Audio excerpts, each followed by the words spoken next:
बिस्मिल्लाहिर्रहमानिर्रहीम। Class 9 physics national book foundation chapter number 3 हमने start किया हुआ है। आज के लेक्चर में हम Newton's third law of motion discuss करेंगे। इससे पिछली वीडियो में हमने Newton second law of motion discuss किया था। अगर आपने वो वीडियो नहीं देखी तो पहले आप जल्दी से वो वीडियो देख लें और उसके बाद इस वीडियो पे आ जाएं। Newton's third law of motion. When we press a stone with our finger, the finger is also pressed upon by the stone. The reason is given by Newton's third law of motion.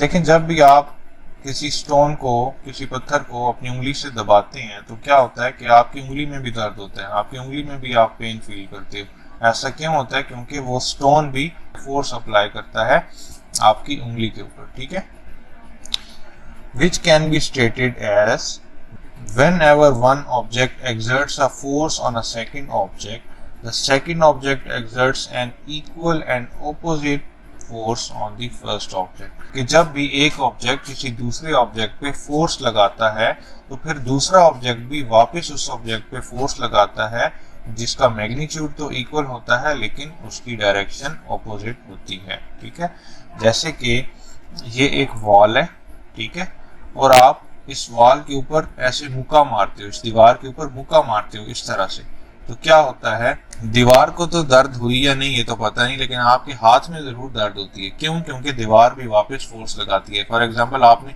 3 Newton force से मुक्का मारा है दीवार पे इस direction में, तो क्या होगा, दीवार भी वापस से इस डायरेक्शन में, ऑपोजिट डायरेक्शन में आपके हाथ के ऊपर 3 न्यूटन ही फोर्स लगाएगी। यही है Newton third law of motion कि every action has a reaction but opposite in direction. इसको आप इस तरह से याद रख लो कि आपने अपने दोस्त को एक मुक्का मारा तो आपका दोस्त भी वापस आपको एक मुक्का मारेगा और साथ में कहेगा every action has a reaction but opposite in direction. तो क्या हुआ, आपने अपने दोस्त को इस तरह से मुक्का मारा, आपके दोस्त ने वापस से इस तरह से मुक्का मारा। ठीक है ठीक है, तो Newton third law of motion को आप इस तरह से भी याद रख सकते हो कि every action has a reaction but opposite in direction. इसी बात को उसने दूसरी तरह से एक्सप्लेन किया है कि when an object A exerts force on object B written as FAB, यानी कि जब भी कोई ऑब्जेक्ट ए जो है वो बी पे फोर्स लगाता है, जैसे कि आप कह लो कि ऑब्जेक्ट ए जो है वो आपका मुक्का है और ऑब्जेक्ट बी जो है वो सामने पड़ी दीवार है। ठीक है, तो इसको कैसे लिखेंगे, जब आप मुक्का मारोगे उसको फोर्स अप्लाई करोगे FAB, यानी कि ए ने बी के ऊपर फोर्स अप्लाई किए। Object B also exerts equal force on object A written as FBA। तो क्या होगा कि जो ऑब्जेक्ट बी है, जो दीवार है, वो भी ए के ऊपर, ऑब्जेक्ट ए के ऊपर जो आपका मुक्का है उसके ऊपर वापस से फोर्स लगाएगी, जिसको आप लिखोगे BA। ठीक है, लेकिन ऑपोजिट इन डायरेक्शन। वही वाली बात है, आपने इस डायरेक्शन में मुक्का मारा है लेकिन जो दीवार फोर्स लगाती है वो ऑपोजिट डायरेक्शन में होती है। ठीक है, तो इस बात को इस तरह लिखेंगे FAB is equals to minus FBA, क्योंकि इनकी डायरेक्शन ऑपोजिट है इसलिए ये नेगेटिव साइन आता है। ठीक है, इनका मैग्नीट्यूड इक्वल है, यानी कि आपने 3 न्यूटन फोर्स लगाई है तो इसको ऐसे लिखोगे कि 3 newton is equals to minus 3 newton. ठीक है, कि इनका मैग्नीट्यूड सेम है। इसको मैंने इस तरह से इसलिए लिखा ताकि आप मैग्नीट्यूड की बात को समझ सको कि ये 3 न्यूटन है तो ये भी 3 न्यूटन ही है, लेकिन इनकी डायरेक्शन ऑपोजिट है इसलिए नेगेटिव साइन आएगा। यही बात उसने हमें बताई है। Here the negative sign shows that the force FBA is opposite to the force FAB। ठीक है, These two forces are termed as action reaction pair। ठीक है, इन फोर्सेस को एक्शन रिएक्शन पेयर कहते हैं, क्योंकि 2 फोर्सेस है ना, एक एक्शन और एक रिएक्शन हो रहा है, तो इसलिए इनको पेयर यानी कि 2 action reaction pair. Action and reaction can not cancel each other because they act on different bodies. Action on one body and reaction on another body. ठीक है, इससे आप ये मिसकॉन्सेप्ट ना ले लो कि एक्शन और रिएक्शन जो है ये एक दूसरे के इफेक्ट को कैंसिल कर देंगे। ऐसा नहीं होता, क्योंकि एक्शन और रिएक्शन जो है वो 2 डिफरेंट बॉडीज पे अप्लाई हो रहे थे। ठीक है, एक्शन आप करते हो दीवार पे और रिएक्शन जो है वो वापस से आपके मुक्के पे एक्ट हो रहा होता है। ठीक है, तो इसलिए एक दूसरे को कैंसिल नहीं होते क्योंकि ये 2 डिफरेंट बॉडीज पे अप्लाई हो रहे थे।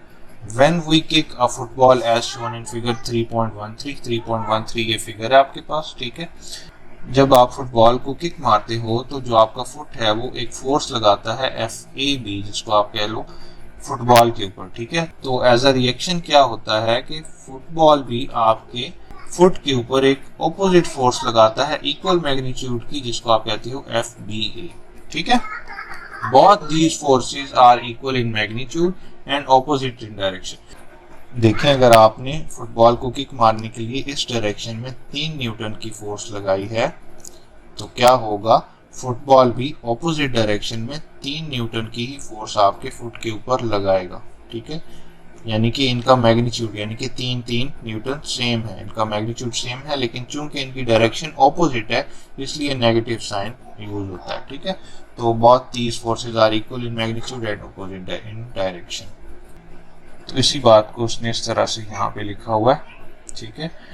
फोर्स AB, ए वो ऑब्जेक्ट है जो फोर्स लगा रहा है और बी वो है जिस पे फोर्स अप्लाई हो रही है, ठीक है। ये इस डायरेक्शन में है और यहाँ पे जो फुटबॉल रिएक्शन फोर्स लगा रहा है वो क्या है, FBA, यानी कि जो B पहले जिस पे लग रही थी वो अब लगा रहा है, तो B पहले आ जाएगा और A जो पहले लगा रहा था अब उसके ऊपर फोर्स लग रही है तो B है, ठीक है। सबस्क्रिप्ट में इस तरह से फोर्सेस रिप्रेजेंट की जाती हैं, एक्शन और रिएक्शन फोर्सेस, ठीक है। Examples of Newton's third law of motion are present everywhere because when we talk force we also consider its reaction, ठीक है। बहुत सारी एग्जांपल्स हैं, रियल लाइफ एग्जांपल हैं Newton's third law of motion की, क्योंकि जब हम फोर्सेस के बारे में स्टडी करते हैं तो फिर हम उनकी रिएक्शंस को भी देखते हैं। For example, when we jump our legs apply a force to the ground and the ground applies an equal and opposite reaction force that pushes us into the air।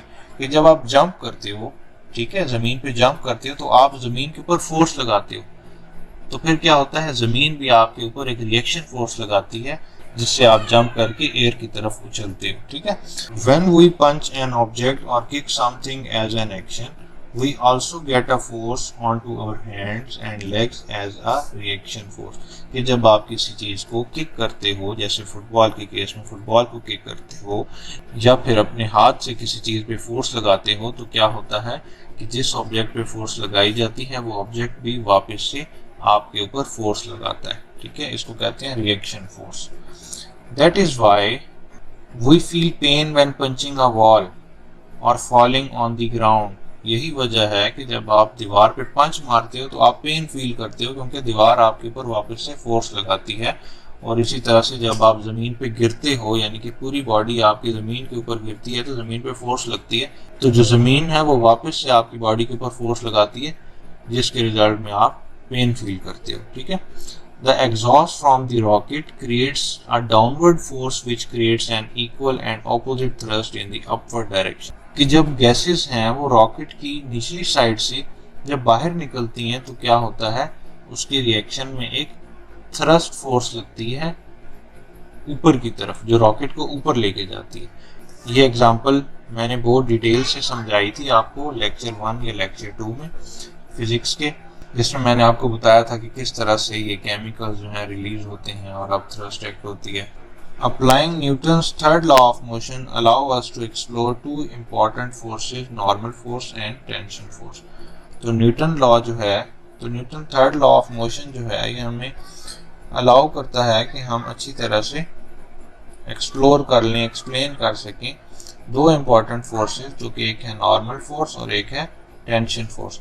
Normal force ये होती है कि कोई भी object किसी जगह पे आपने रखा हुआ है, फॉर एग्जांपल ये टेबल है, ठीक है, और इसके ऊपर एक बुक पड़ी हुई है, तो ये जो टेबल है ये एक फोर्स लगा रहा है बुक के ऊपर अपवर्ड डायरेक्शन में, ठीक है। इसको कहते हैं नॉर्मल फोर्स। वो किस वजह से होती है कि ये जो बुक का वेट है डाउनवर्ड एक्ट हो रहा है, W = mg जिसको आप कहते हो, ठीक है, W = mg। तो इतनी ही फोर्स टेबल भी बुक पे लगा रहा होता है ऊपर की तरफ ऑपोजिट डायरेक्शन में, जिसको आप कहते हो नॉर्मल फोर्स। ये वाली एग्जांपल भी मैंने बहुत डिटेल से आपको लेक्चर 1 या लेक्चर 2 में समझाई हुई है, ठीक है। उसके बाद है टेंशन फोर्स। जो दूसरी इंपॉर्टेंट फोर्स है वो है टेंशन फोर्स। टेंशन फोर्स ये होती है कि आप एक रस्सी ले लो, ठीक है, और उसके साथ किसी बॉक्स को बांध दो, ठीक है, तो ये जो बॉक्स का वेट है ये डाउनवर्ड एक्ट होगा, W = mg, और इसके ऑपोजिट रिएक्शन में एक फोर्स लगेगी इस रस्सी के अंदर, जिसको आप कहते हो टेंशन फोर्स। ठीक है, तो ये दो कॉन्सेप्ट्स हैं नॉर्मल फोर्स और टेंशन फोर्स के। आज का लेक्चर इतना ही है। नेक्स्ट लेक्चर में हम इंशाल्लाह limitations of Newton's law of motion discuss करेंगे। तो अगर आपको वीडियो पसंद आई हो तो प्लीज़ लाइक, कमेंट और शेयर कर लें। चैनल को सब्सक्राइब करके बेल नोटिफिकेशन भी ऑन कर लें, ताकि जो भी मैं न्यू वीडियो अपलोड करूँ वो आप तक आसानी से पहुँचे। नेक्स्ट वीडियो में मिलते हैं, तब तक के लिए अल्लाह हाफिज़।